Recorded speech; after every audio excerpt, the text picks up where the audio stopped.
Thank you very much for coming. We come on to the last session. We've been joking all the way through the day, if you've been here, about this being the Interface Dungeon, and every dungeon needs a boss.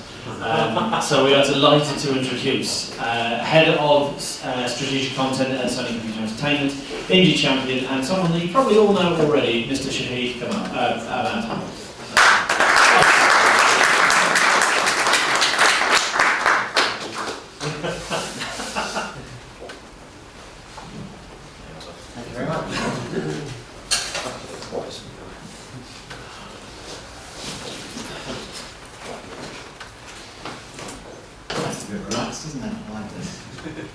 I've got the secret to success in video games for you. In 4 words, I've been thinking about this for quite some time. 33 years in the industry, and this month marks 30 years since my video game Chimera got signed this month. One of the happiest days of my life. So, I take it you want to hear the secret. Success in sorry, hands. Yeah. Michael? I'll give him a talk. Yeah. Can I call you back? Irritating as hell. Right? When someone does that, you're in a conversation with someone, they pick up the phone, they take a call. This is the biggest problem that we face as developers. It's not really on, by the way. And it wasn't really my boss. I got distracted again. This is your biggest problem. Your biggest problem is attention. How do you get people's attention? Anyone want to take a guess? Is it important to get attention? Do you know what the secret of video games is? The success in video games? 4 words. Ready? Want to hear it? Yeah. Yeah. Get good, get noticed. That's it.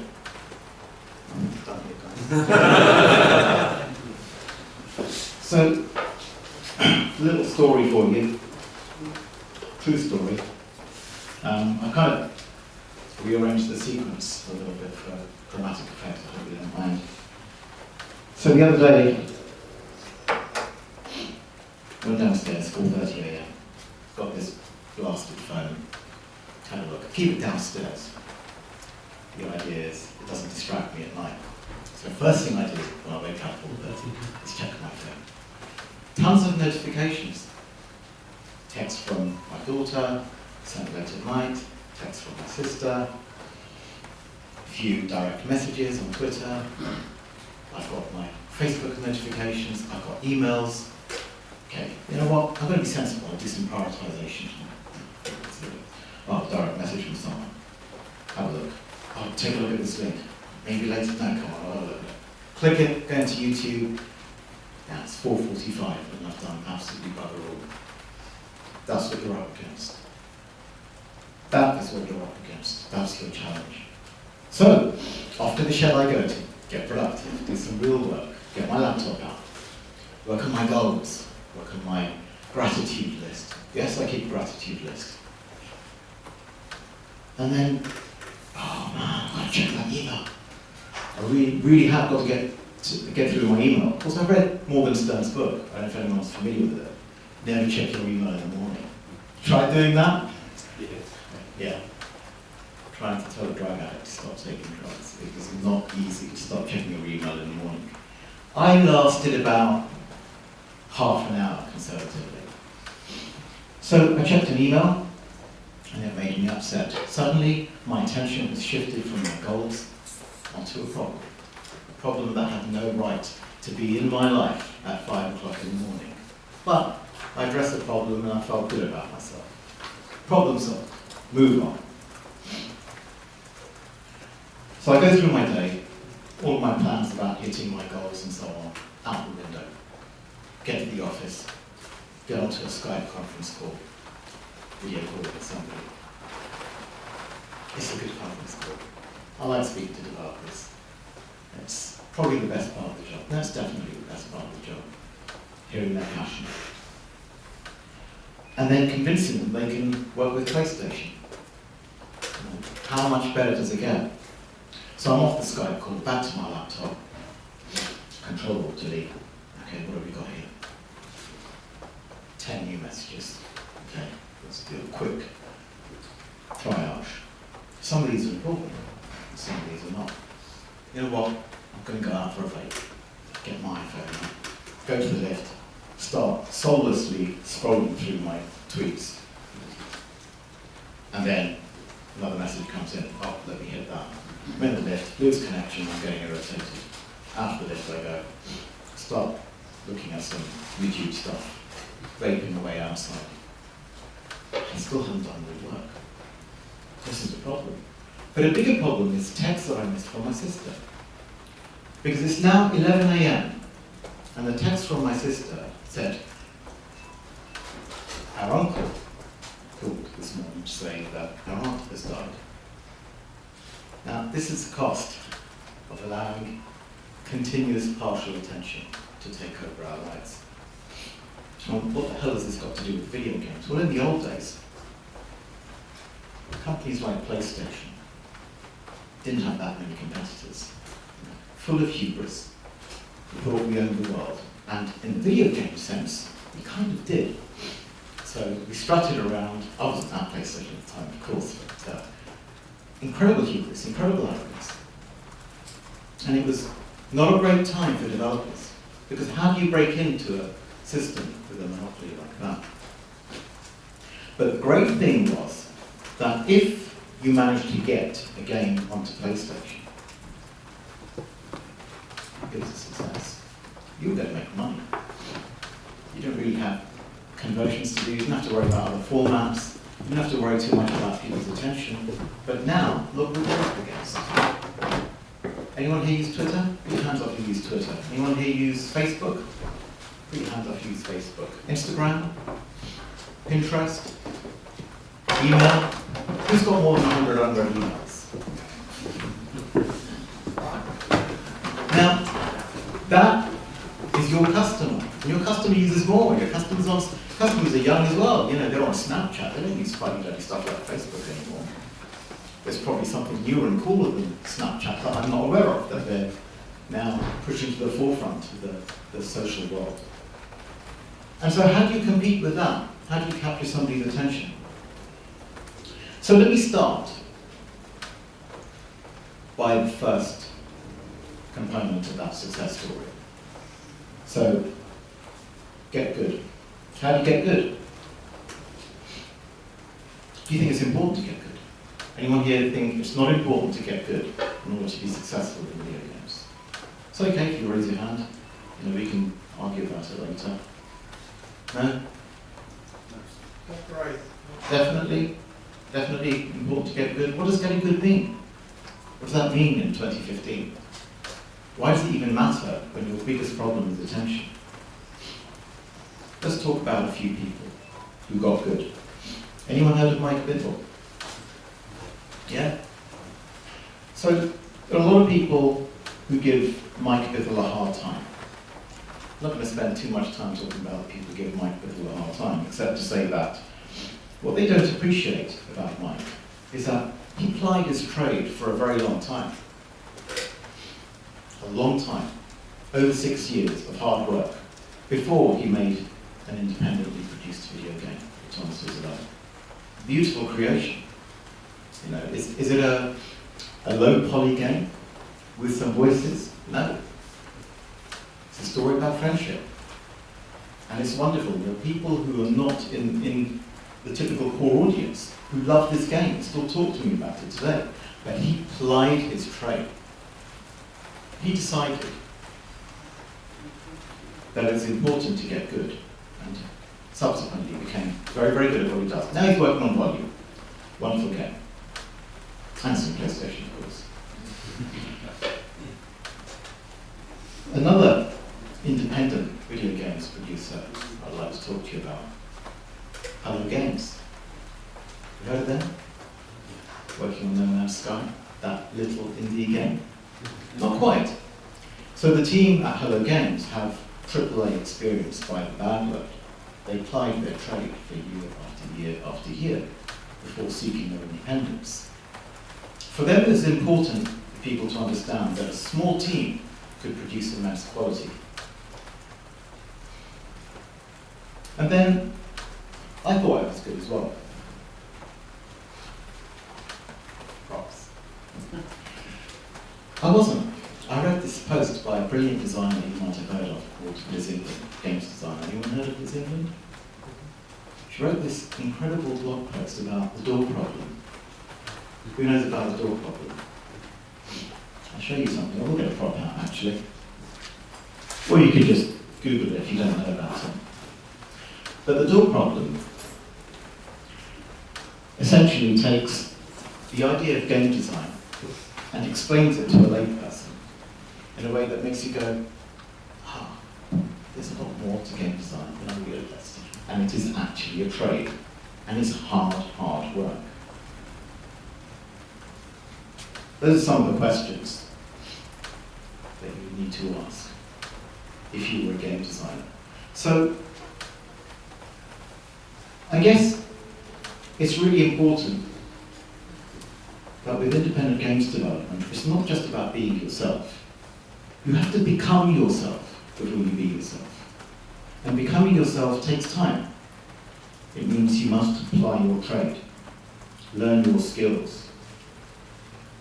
This is crap, by the way, I know, but John taught me this.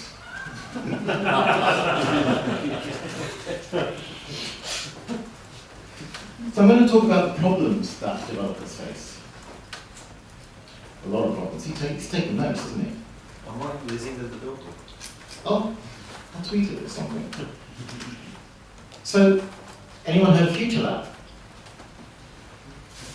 Yeah? I love Future Lab. James and Kirsty just got married, by the way. Very pleased for them. So, many years ago, I was a fat, bored middle manager sitting in front of a computer, entering data in for developers. I hated my job. I was at PlayStation, by the way. I was an idiot. And I would treat certain emails with contempt. You don't know what you're doing. Rubbish developer. I've grown up since then, as you probably realise. And what happened was that there was this one person who contacted me several times about our minis program called James Marston. They were all right, these emails. They were generally polite. Didn't say too much about what they were doing. But they talked about Flash experience. Flash development. No good. But he kept writing. And then one day I responded to one of his emails. I mean, I did have a ton of emails to go through, so I wasn't just sitting there doing nothing. But I was pretty cynical. And so this one email he sent me, I responded and I missed a certain important detail. And James wrote back and included a picture of our CRM screen and replaced my picture on the profile page with a picture of Ronald McDonald, because I'd made this mistake. Wow, what a risk. Right, so you're talking about applying to be a developer at PlayStation, and you've just sent this to your prospective account manager. Talk about balls. I have to say, I emailed him back, because I was laughing. But that is excellent. I hadn't noticed it at first, then I saw it. I wrote back to him, and I said, I'm sorry, but your account has been cancelled. I didn't get an email back for a while, and then I got a rather sheepish email, a bit more conciliatory in tone. And then we had a conversation, and we became friends. He didn't see my lack of response as a problem. He just saw it as a challenge, and he found a creative way of addressing that challenge. When I was a kid, and I started making video games, I self-published my first piece of crap in 1982. It's on the Atari 400. I put a little advert in the back of Popular Computing Weekly for a flyer for 1 week. Classified ad. Sold 0 copies. That was the beginning of my marketing education. I didn't stop there. I thought, you know what, let's learn this machine. Let's get better at this. So I got better. sent demos into publishers, got rejection after rejection after rejection. I remember one day I got a rejection from Virgin, and I was really thinking this would be the one. This is, I think, 1983. And I went upstairs to my bedroom and threw myself on the bed. And my mum walked in. So what's the matter? Got rejected again. She didn't miss a beat. She said, well, make another game then. So I did. And I got published. Because something about what she said struck me. I thought, well, what is the alternative? You know, I messed up at school. I was still at school, I wasn't going, I was just learning about computers. And this is what I really want to do. So what's the alternative? I can stay here, collapsed on the bed, or I can get on with it. So yes, rejection was an obstacle, but it was also the way. I also want to talk about some of the obstacles strategic content. Let's face it. Strategic content, for those of you who don't know, is a very small team within PlayStation in Europe that for just over 3 years has been working with the independent development community, particularly the independent development community, but many other people as well. And I guess a way of looking at it is, it's about making us more friendly to different types of partner. The old school was business to business, huge publishers, huge developers, huge games, and the world's changed. We see a lot of change in retail. Yes, indeed.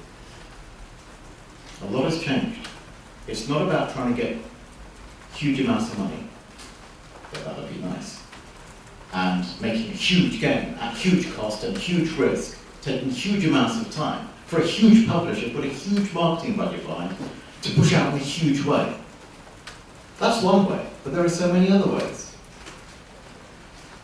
And strategic content was set up to look at those other ways and see if there was a way that you could work with partners who were operating in this brave new world.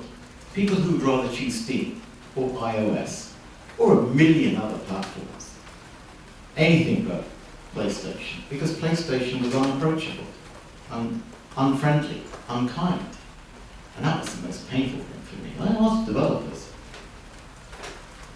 why don't you want to work with us? Almost a little bit scared to hear the truth. And I got the truth, unvarnished, and it was painful. But rather than think, you know what, this isn't going to work. They want this, they want this, they want that, they want this. To fix it, we're going to have to do this, jump over that hurdle, go through these hoops, break these policies, abandon those processes, give them money, dear God. But the obstacle is often the way. So we did everything that they asked. And guess what? It worked.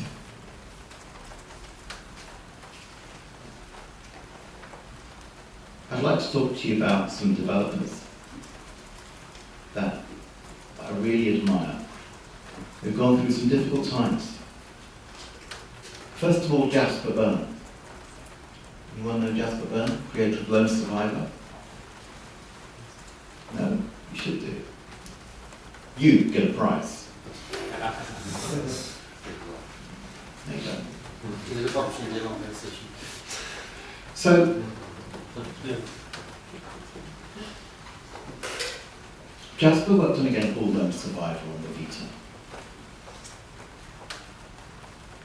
Really stark, disturbing horror game. And we have some exclusivity in return for some support. I won't talk about precise details of this support, it's unimportant. What's important is we had a small exclusivity period, which he expected, but one day he realised that he'd made a promise to some of his backers to release this game at a certain point over Halloween, and it would break the exclusivity period. So he called me up, a bit worried. You know, we're about 6 weeks, 7 weeks in.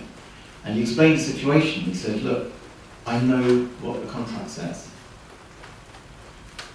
but is there any way that we can shorten the exclusivity period so I can look after my customers who I made this promise to without realising what I was doing. I said, sure. He didn't understand.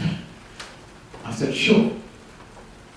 What, I don't need to go through legal, I don't need to pay a penalty or any of that? No, go ahead, Jasper. Release your game. Do the right thing. And so he did. There's no comeback, obviously. That wouldn't be good, would it? I mean, what if we had come back and said, you know what, Jasper, we're going to come down you like a ton of bricks. You broke the contract. You screwed us over. We're big. No, not anymore. That's not the right thing to do. It might have been how we would do things right in the old days, but it's not the right thing. So we didn't do that. And he didn't need to go to anybody else. I didn't need to get any approval. It was just, Jasper, that's fine. Jamie is working on a game called Energy Hook, and he's been working on this game for a very long time. We don't mind. Take as long as you like. As we say at PlayStation, well, we don't actually, I say it, but hopefully you won't get fired. Better late than shit.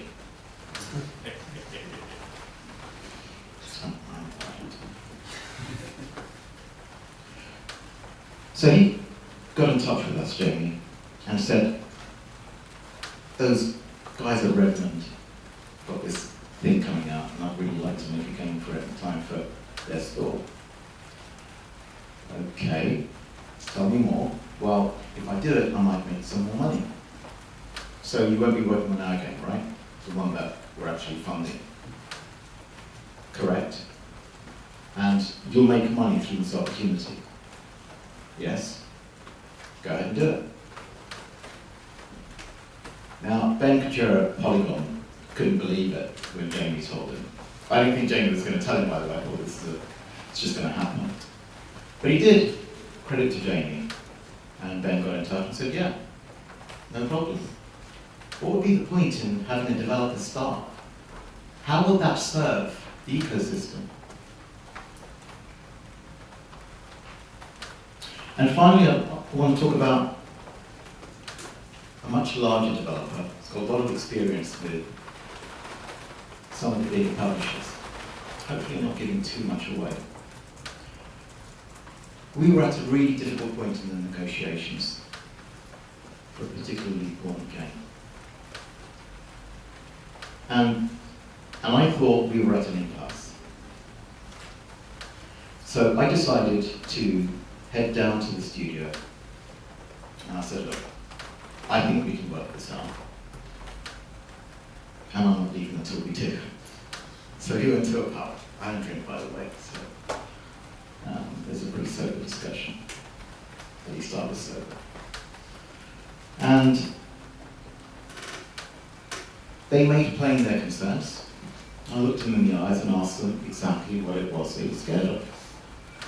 They were even more plainer in their concerns. I said, okay, how about this? How about we upload the money to the front? Now, any of you worked in publishing or with publishers before knows that that's heresy. You don't front load the budget. What about the risk profile? It's absurd to do that. But when you're sitting across the table from people who are putting their lives into this, who are fully invested in every way imaginable, whose dream this is, who want to do this, but can't commit because they're scared you're going to screw them, you make that call. So I guess the thing I'm trying to say here is that the contract is not the deal. It's always the relationship that's the deal. So, coming back to success, you get good, you get attention. How do you get attention? By getting good. People find out when you get good. How do you network? Well, I'm an introvert. John knows this. It's actually the most terrifying thing in the world for me to get up, stand up, talk in front of people about things I love so much. Certainly got easier over the years. But let's say I don't like dealing with people because I'm an introvert, I'm chronically shy. How do I expand my reach? Nowadays it's a lot easier. I only need to be in touch with one person that I respect to suddenly have grown my network to the amount of people that they know. And if you as an independent developer find networking difficult, the first thing is to build your confidence by creating something that you think is really good. So you've learned your code. Share it. And what will happen is if you share it, people will see it.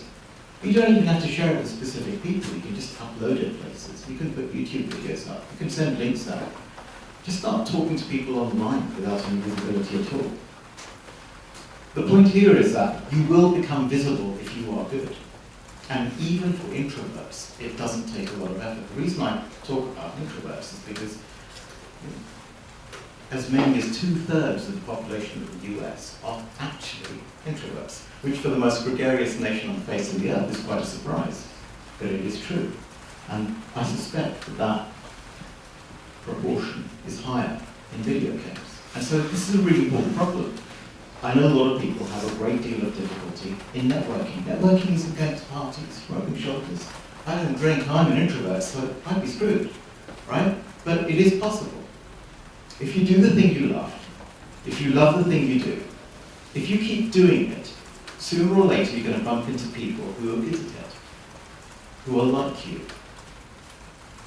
You might be surprised to discover that they're introverts too, but they have more of a reach.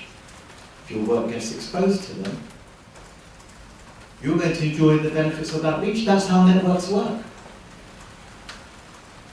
And then what? The sky's the limit. There are all kinds of ways of getting your work out there now. In the old days, we had enormous marketing budgets to do that. Well, that's like if you were playing a video game, say, and you dropped a nuclear bomb on a city, that's the equivalent of old school advertising. You can't do that now because there are no cities in this hyper-connected world. There are just villages everywhere. To drop a nuke on a village would be absurd. Talking about video games here, by the way. It would, right? So search out to crack a nut. But if you can target people who have similar tastes, and you can do that now, that's much more effective. Has anyone read Permission Marketing by Seth Godin? You have, so don't be happy. No? I recommend you read Permission Marketing by Seth Godin. It's a bit outdated, it talks about AOL like it's cool, so don't worry about that. But the rest of it is extremely important. That is how modern marketing works. That's how you build up awareness. So let's wrap up. I've taken way too much time. So people talk about attention being really important. And I guess attention is the most valuable currency around today.